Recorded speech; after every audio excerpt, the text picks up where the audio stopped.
Hey folks, and welcome back to the channel. Now in this video I wanted to revisit something that I did in a previous video, I think years back now that I'm actually thinking about it, where I put forward some fantastic map mods to try for Project Zomboid. Whether they fit into the existing Project Zomboid map, do something unique, or are a complete map by themselves, the aim of this video is to give you something new to try. It's not just about recommending what's most popular or well known at the moment, it's about maps you might not have tried yet. If you do find a map to try or enjoy one of the maps in this video, please do consider dropping it a like to help the channel, or subscribe for more guides, tips, and info videos just like this one. Before we get into today's video though, I want to say a very special thank you to today's sponsor, War Thunder, the most comprehensive vehicle combat game ever made. With over 2,000 tanks, planes, helicopters, and ships to choose from in dynamic combined arms PvP battles, you'll soon find yourself sinking in hundreds of hours just like I have. In over 600 hours of play, my favorite vehicle of all is still this auto-loading Swedish tank destroyer, which I've lovingly christened Paula. It can reload every 1.2 seconds, which is just crazy if you can get into a good ambush spot, and if that's not for you, the vehicles span over 100 years of development, all the way from the 1920s to present day, so you're bound to find some vehicles you enjoy using. There's also a super satisfying X-ray damage system. There's no HP or health bars. We're talking real damage to several components and the crew of the vehicle, so you can see exactly where that long-range shot landed on the enemy vehicle to cook off their ammunition just like it did. The best part though is that it's absolutely free to play, and when registering on PC with my link, which is down in the description, you'll get a large bonus pack absolutely free with premium vehicles, in-game currency, XP boosters, and more. So download today. So I wanted to kick off this video with a modded map that I've discovered recently called the Chinatown expansion. Chinatown, the original mod, was based just northeast of Muldraw, and this expansion adds a massive new area to the existing modded map. I'll include a link to both maps and any other ones in this video in the description for you to check out. I've seen a bunch of modded maps since I started playing Project Zomboid, and I've come to appreciate this one for its unique design, giving an otherwise normal town a bit of a facelift and decorating it with pieces of East Asian culture, just like we'd see in a real Chinatown area, thanks to its own custom tile pack that was made by the same creator of the map mod. There's archways, there's hanging lanterns, Asian style furniture pieces, and some really cool architecture to both discover and explore. Another bonus to using this map is that there's not really many other map mods that operate in the same area as this one, so it can be easily added to most playthroughs without issue. Remember, if you want the full experience for this one, make sure you're using both the original map and the expansion.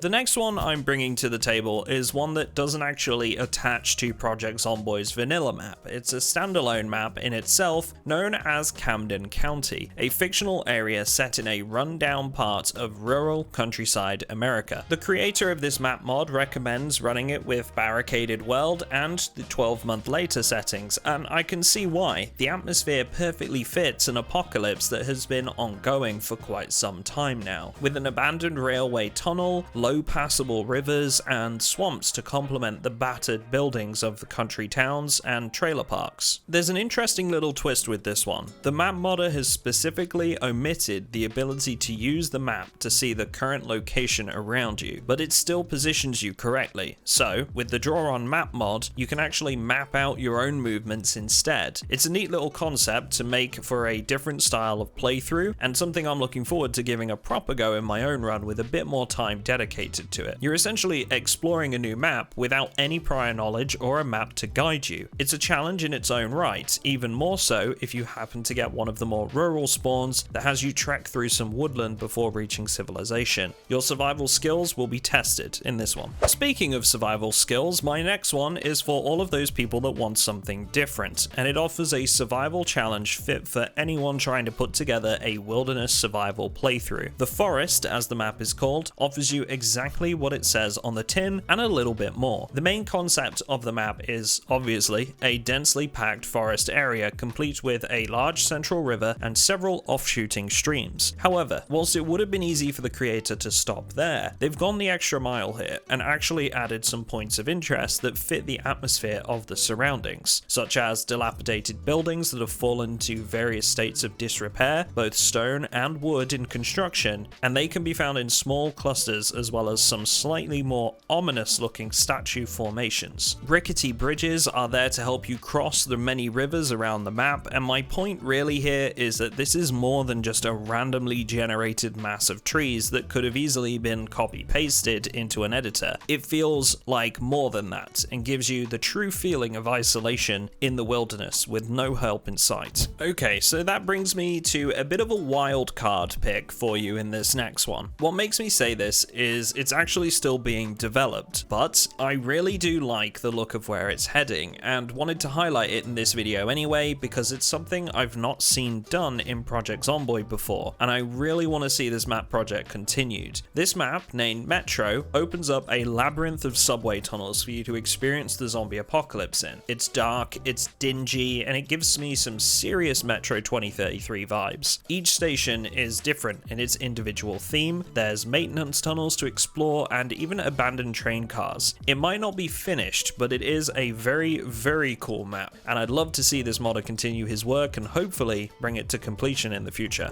Away from the dark and dingy metro tunnels, our next map is Clear Cove, the perfect rural island getaway for Project Zomboid players that want to try something new. For a standalone map, this one offers a whole lot of variety in the experience it provides, mixing a total of 5 towns with multiple rural locations and points of interests like a prison all the way to an island resort. The map itself is incredibly detailed, I have to say. A lot of modded maps can be faulted for unfinished interiors to buildings or just being partially completed, but Clear Cove certainly isn't one of those, with a completely polished and finished experience to offer. There's an in-game map that shows most of the major locations, but the modder that created this one also makes sure to mention that certain locations have been left off the map to encourage players to explore and discover hidden treasures. For the next one on the list, we're back to the vanilla map in Project Zomboid, checking out the location known as Ashenwood, a small but densely packed town located just to the southeast of Muldraugh. Usually, this map area is empty, and there's no real reason to head down to this section of the map, so the first thing this modded map has going for it is that it's giving you a reason to travel somewhere you wouldn't usually go. This town is perfect if you're looking for a lakeside residence, as there's a body of water that flows around and through certain parts of the town itself, making it great for survivors that like to stock up their freezers with fish. The map designer has creatively used tiles from other mods to create barricades and trash piles meant to make accessing buildings a little trickier and give the town that post-apocalyptic feel. This also turns some otherwise fairly standard buildings into a cramped environment to maneuver through, creating some perfect hiding places for zombies to attempt an ambush, so be careful when you're exploring this map. Overall, it's a solid addition to any playthrough.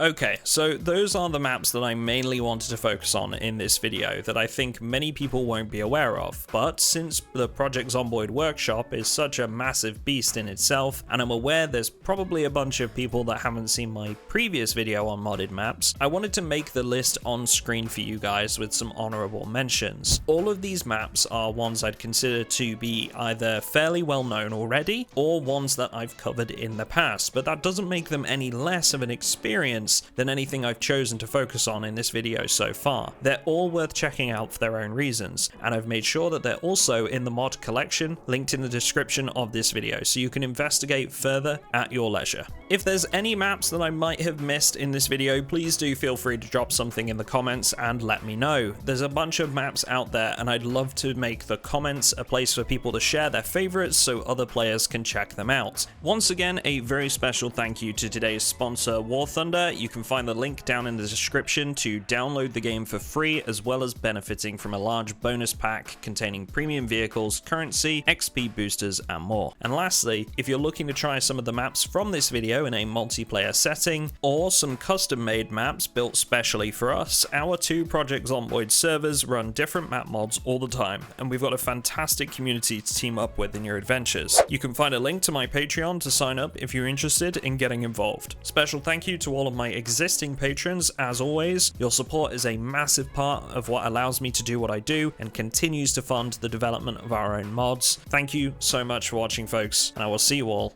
in the next one.